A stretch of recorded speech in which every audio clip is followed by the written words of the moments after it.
Hello, my name is Yasiris Tapia Solorzano. I live in San Marcos Sur. The recipe.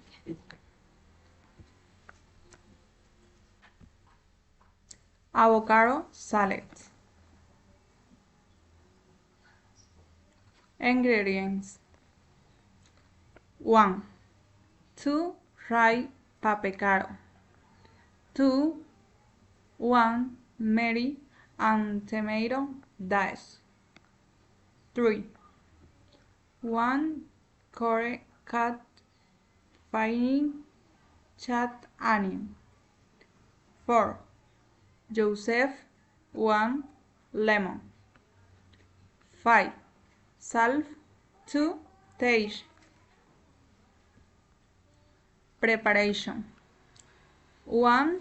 Cut the avocado in half, remove the seed and place the pulp in a cup.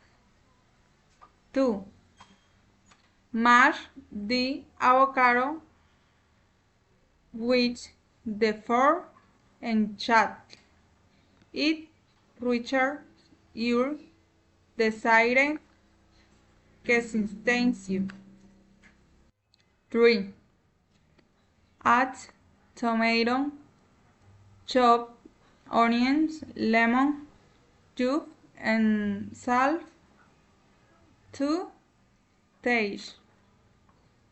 4. Mix everything together until well can buy. 5.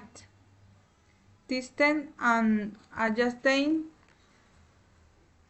the seasoning if needed. 6. Serve immediately as dessert. Thank you.